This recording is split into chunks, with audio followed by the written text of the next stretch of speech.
Hello, everybody. So we will start our AMA session. Here is Nikita from DeGuard, BT manager, and happy to introduce you our guest. It's Kima Network, and a representative from their side. It's Eitan, who is the CEO of Kima Network. Nice to meet you, Eitan. Nice to meet you too. Pleasure to be here. So we have waited 10 minutes and now we'll start our AMA session with interesting questions that DeGuard team has prepared to Kima Network to understand, to discuss like some topics interested to guys from DeGuard and from Kima. So the first question, could you introduce yourself and briefly overview what Kima Network is? Yes, definitely. So, yeah, I'm the CEO and co-founder of Kima. We've been working on Kima for the past 3 years. And the mission that we took upon ourselves is to build a settlement layer, a technological decentralized layer that can settle transactions, monetary transactions, across any type of ecosystem.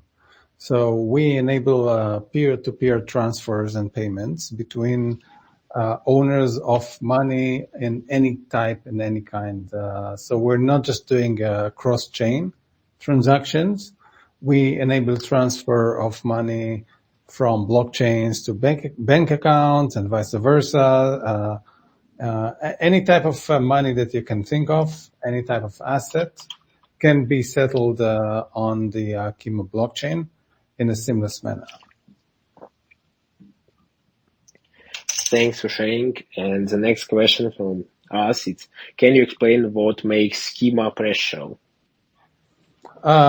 Sure. So we have a patent for our architecture. So when we started the project and when we wanted to build this cross ecosystem settlement layer, one of the major challenges and problems was security.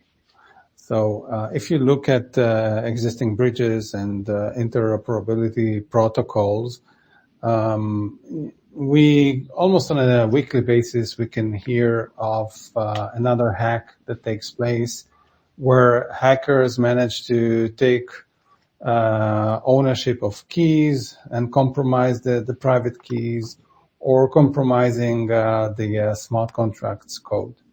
So we looked at the root causes of these hacks and we decided to build something unique, something that is not using any of these attack surfaces.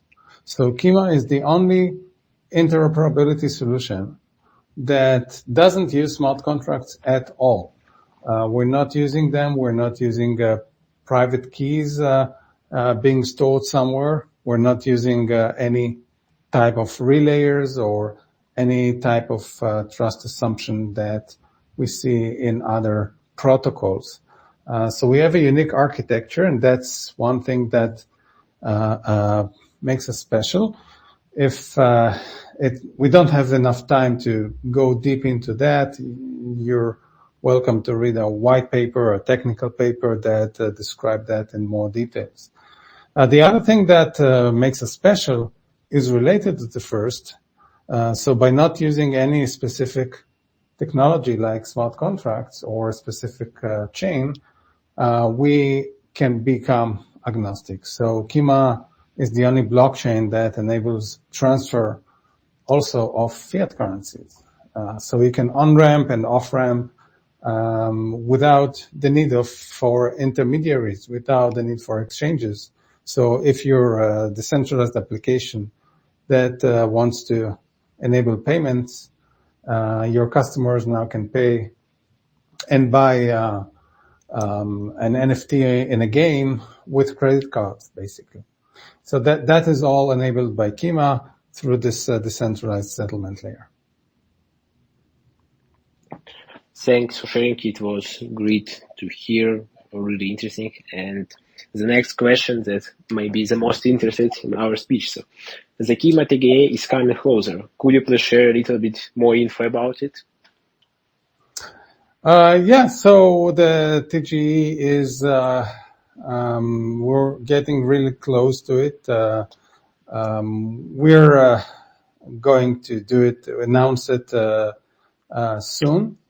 We will do it when we are ready and when the market is ready. We want to see that all the conditions are optimal for the TGE. And that is a huge milestone, because with the TGE, we are also announcing our mainnet release. So the Kima mainnet will be available for applications to build on. The TGE is where the token will be available, so the community can participate in the security of the network. And that's the purpose of the token. The token is pure security, not security in the sense of the SEC. It's a security feature in the sense that holding the token secures the network, because we're a proof of stake network. And the token is needed to stake, and the more people will stake, so the higher the stake will be, and that's what creates security in any proof of stake network. So this is how the community can participate in securing the network, by delegating and participating in the validation process. And in order to enable all that, this is why we're doing the TGE. This is why the token will be available to help us with this challenge of securing the network. And which launchpads are you planning to use with TGE? So we're going to launch that with the ChainGPT launchpad. We are also working with Polkastarter and DexTools launchpad, which will be the first token that will be launched there. Okay, thanks for sharing. And the next question, could you please tell us a little bit more about Kima Network partnerships and bakers? Yes, so this is really a big part of what we're doing, because we are building the infrastructure for money transfers. We like to think of ourselves as the money transfer protocol. So when you build the infrastructure, you cannot do it by yourself. You need to build an ecosystem. You need to build applications that will actually use the protocol, the infrastructure, and the more application that will use it, the higher, the better, the more network effect that we will be able to create. So obviously, partners and applications and the ecosystem are all an important part in our strategy. So early on, we are connected with FinSec Innovation Lab, which is a MasterCard fully owned innovation lab. And along with them, we worked on a project to build a hybrid card. So as everyone knows, MasterCard, it's a network for payments in the fiat world, in the traditional banking world. More and more people today own other types of assets, other types of money. And the challenge is, how do you bridge the two worlds? How do you connect the traditional financial world with the emerging Web3 crypto stablecoin world? And that's where Kima comes into play, because Kima is the only blockchain that you can invoke a blockchain transaction and that moves assets from one ecosystem to the other. So along with FinSec by MasterCard, we did a research project in which they also deployed a Kima node in their labs. And in order to create a proof of concept for this type of hybrid card without an exchange in the middle. So those are peer-to-peer transactions, point-to-point from the user's wallet that has a stable coin. He can purchase something in a shop that accepts MasterCard in a seamless process. You top up a prepaid card with your stable coins, and then you can shop with it in your local grocery store. So that is one example for collaboration that we did. We are part of a challenge with the central bank on bridging the gap between digital assets and the traditional stock system, using enabling transactions with digital central bank digital currencies to be used in a transparent manner with fiat currencies and enable any type of financial transactions. So again, we're building the infrastructure. Anyone, whether it's a government or a Web3 decentralized application, we don't care. Anyone can take this infrastructure, whether it's a central bank or any type of application that that uses money transfer. And we have dozens of announcements of partnerships. We have a full waiting list of applications that are willing to integrate the Kima SDK once it's available on mainnet, which is coming soon. So really, the future is very, very positive for us. There's a lot of demand for transparent protocol that can do both on-ramp and off-ramp and cross-chain in one API, a single API to do all of it. So that's our unique value proposition. And if there are people here in the audience that are builders and would like to speak about potential partnerships, then we would be happy to discuss that.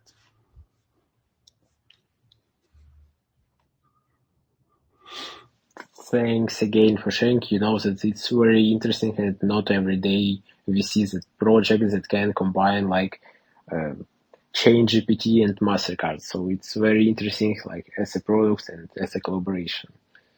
Thanks for that. So the next question from us, it's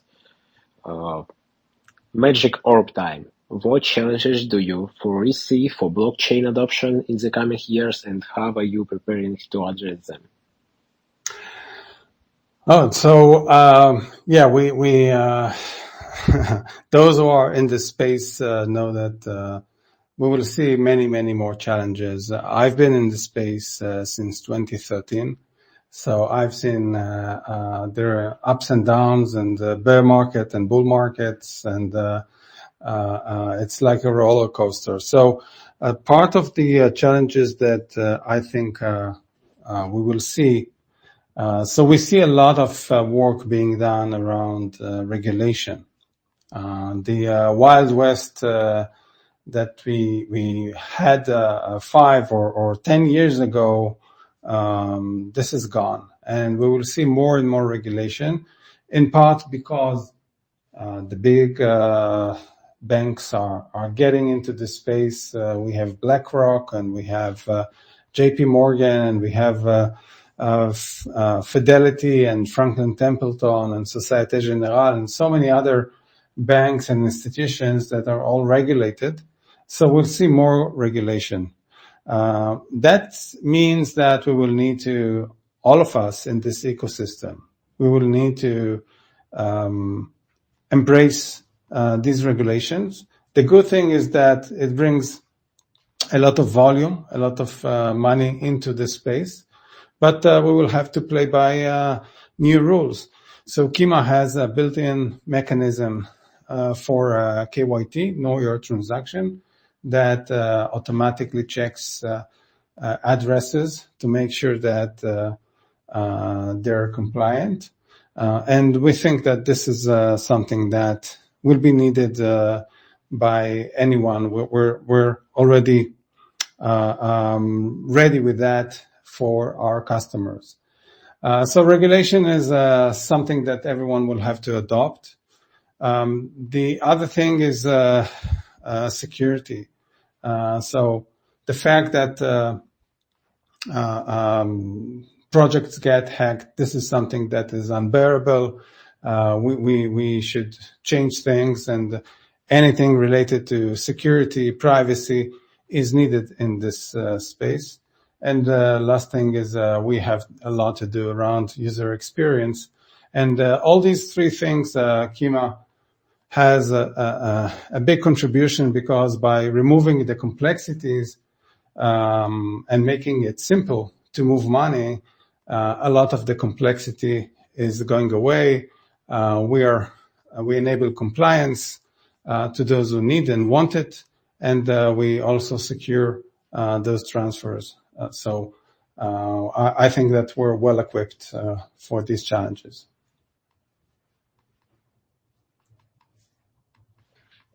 Thanks for asking. And the last question from DeGuard is, what's next for the Kima network, and what can users expect in the coming months? Yeah, so the very exciting launch is definitely the biggest milestone that we should expect in the coming weeks.